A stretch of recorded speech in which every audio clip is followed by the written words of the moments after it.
Good morning, students. Today I am going to continue the same topic, subject and predicate, part 2. I have written some sentences here. Try to find out subject and predicate. I read it out for you. In that jungle lived a lion. Across the river is the small village. Very interesting is this book. Go to sleep. Came late to school. Plant trees. Pause your video here and try to find out subject and predicate in all these given sentences. Right. I hope you all have done. Maximally of you are puzzled. So I'm going to help you out how to find out subject and predicate in all these sentences. First sentence, in that jungle lived a lion. But this is giving me sense, but I'm not getting that complete sense, right? Means from where the sentence is starting and where it is ending, nothing is coming in my mind. So what I'm going to do is I'm going to rearrange. And after rearranging, I'm getting a sentence. A lion lived in that jungle. I again repeat, a lion lived in that jungle. Okay, if I'm going to read the sentence like this and after rearranging, I'm getting the proper subject and predicate. Right? In this sentence, the naming part is a lion. The telling part is lived in that jungle. So naming part, that is my subject, a lion, and in that jungle lived, right? It is the telling part, that is my predicate. Across the river is the small village. I again repeat, across the river is the small village. Again here in this sentence, I am not getting the complete sense. Where is the starting, where is the ending? So I try to find out where is my naming part. My naming part is the small village.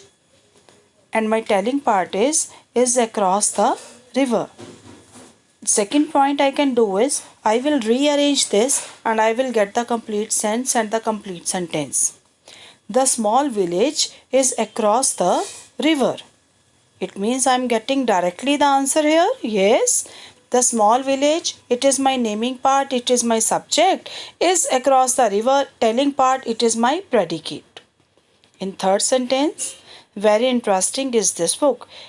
I again repeat, very interesting is this book. But in this sentence, I am not getting the complete sense. Again, I am going to trying to find out where is my telling part is very interesting and where is my naming part, this book. So if I am going to rearrange, I will get the complete sentence and the sense. This book is very interesting. I again repeat, this book is very interesting. So I'm getting directly the subject is this book and the predicate is very interesting. I hope these three sentences are clear to you. Now I'm coming to 4, 5 and 6. Go to sleep, came late to school, plant trees.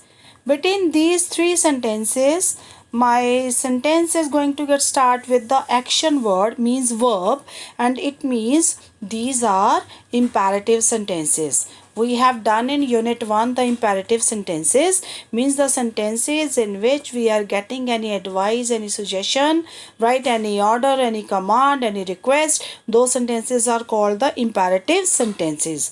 So in these three imperative sentences, subject is not given to me, so I will add it from my side.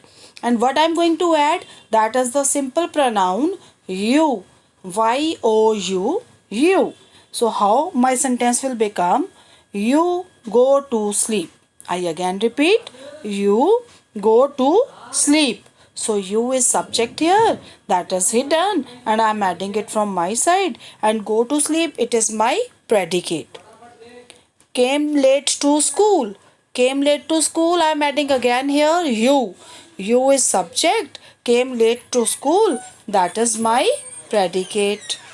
You plant trees. You. You is my subject and plant trees is my predicate. So I hope it is clear to you very well. But still, if you are having any doubt, I have written all the answers here with the explanation. You can go through it and it is going to help you out very well. And try to read it, try to listen it, and watch this video again and again. Your all the doubts would be cleared, right? So stay blessed. Have a blissful day.